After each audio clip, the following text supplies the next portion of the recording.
on calminama musidɓe fulɓe, musidɓe tedduɓe heeɗiɓe. Mi arti e mon min musidɗo mon Sékou Oumar Sall jokkande en ha hande jewte men paatuɗe e pinal fulɓe, ɗum woni kultura fula. hande noon yewtere men nde yahata ko faati e laamuji men gandaɗi, teskaɗi, gaccuɗi batte paayodinɗe e nder aduna o, e nder gonka men, e nder pinal men, e nder fayidagal meɗen. hande nde rogere nde yahata ko faati e laamu gaaɓu to Guinée Bissau. laamu gaaɓu, laamu ngo ganduɗa ko jantagu e tarikaji, foti ko tarikaji ɗi fulɓe mbindi, walla tarikaji ɗi tubakoɓe mbindi, walla ala tarikaji ɗi arabeɓe mbindi. sikki ala sen kaali tan ko faati e laamu gaaɓu, sikki ala hakkillaji ɗi gaddato siftorde ko laamiɗo gaaɓu mawɗo biyetenoɗo Munjuri, ko on hakkillaji ɗi gaddato siftorde. ko ɗum tagi kaalen hol biyetenoɗo Munjuri. Munjuri ɓurno andirede ko Munjuri Meta Mbaalo. Munjuri ko hono ɓurno andirede ko Munjuri paamen ko ɓiɗɗo Alpha Bakar Gidali. nene makko wiyeteno ko Meta. kanko noon Munjuri o acci batte mawɗe wonande gonka fulɓe. o maayi ko e agosto, lewru wiyeteɗo agosto e hitande 1929 walla mbiya 1929, hono ujunere e temedde jeenayyi e nogas e jeenayyi e jibinede Issa. o wuurno ko duuɓi capanɗe jeetati. ɗo en gaddu tan ha kono faati e kanko Munjuri. nde wonno so wiyama laamu gaaɓu, hakkillaji ɗi ko toon ɓurata dogde. eɗen jaaha noon joni,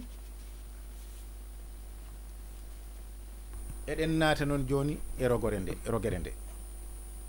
eɗen gandi laamu gaaɓu ngu waɗino lomtoji kewɗi. ɓe lomtodira oɗo laamo so maayi walla so follama goɗɗo o laamo. e nder winnande nde kala nde mbiɗen laamiɗo firti ko enen fulɓe gaaɓu ga ko ɓurten andirde laamɗo. enen mbiyeten ko laamɗo. so sen garti e pulfulal fuutankoɓe mbiyen laamiɗo. sen mbi laamiɗo firti ko laaminoɗo ɗon, woni laamɗo o. eɗen gaaɓu waɗino lomtoji, kono hol gadinoɗo laamade gaaɓu. eɗen kaala ko faati e laamu fulɓe, ko ɗum woni ko kaaleten hannde. gadinoɗo o alay sago seɗen kaala ɗum ko mandutoɗen kadi ha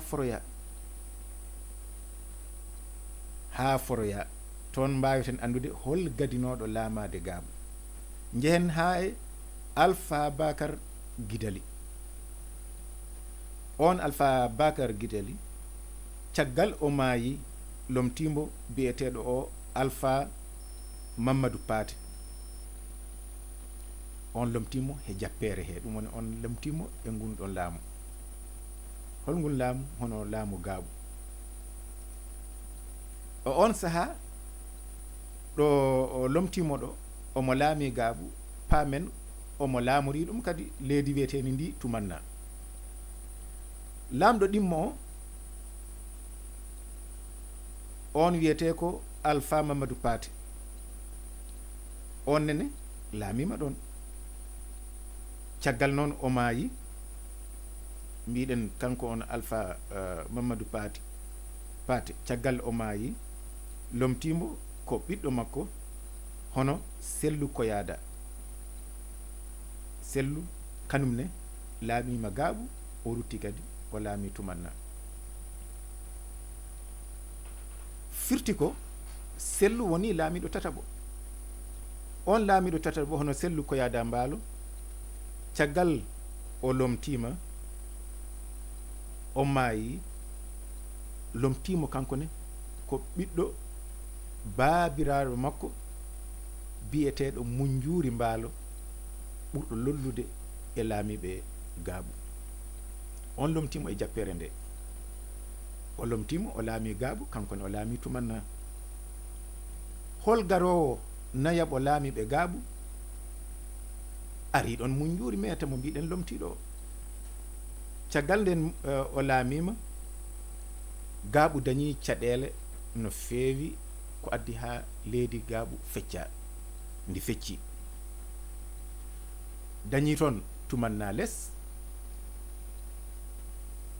hono laami ɗum ko Kantaba Mbaalo, e Tumanna dow laami toon Munjuuri Meta Mbaalo.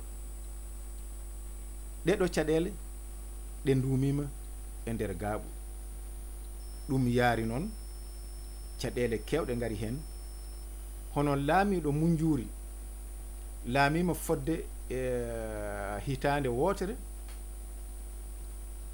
o salti noon, ɗum woni o yalti e ko wiyete Gaaɓu yo fecce ko, o dari haw hawrintini Gaaɓu no fotirno. Tumanna en mbino caggal nden tawi yahini ha feccima pecce tati, par ce que nden on saaha tawi dañinoma Tumana dow, dañima Tumanna hakkunde, dañima kadi Tumanna less. Ko ɗon hankanti kanko o yalti hen ha laaɓi, o wi Allah e sago Gaaɓu rentintine wonta hunde wotere. Kono holno ɗum wonirno taw? Tumanna dow tottano ko biyeteɗo Kataba Mbaalo noon mbiɗen, Tumanna hakkunde o hokkano ko Munjuuri Mbaalo, Tumanna less o tottano ko Madiw Mbaalo. Ko ni ɓe peccirno, caggal mum noon ɗum rentina. Nden rentinama ha gasi, arti kadi fecciti wonti pecce ɗiɗi. Hen feccere woni Tumanna laamiɗon ko Amadou Gaye, nde feccere ko Tumanna goɗɗo o laami toon ko Kantaba. Ko ɗo woni ɗo Madiw laami ɗo gandanɗa hoorema ha mbiɗen feccere nde nde sendita ha gandanɗa hoorema tawi Allah e sago ko maɓe darto ɓe kawrintina leydi Gaaɓu.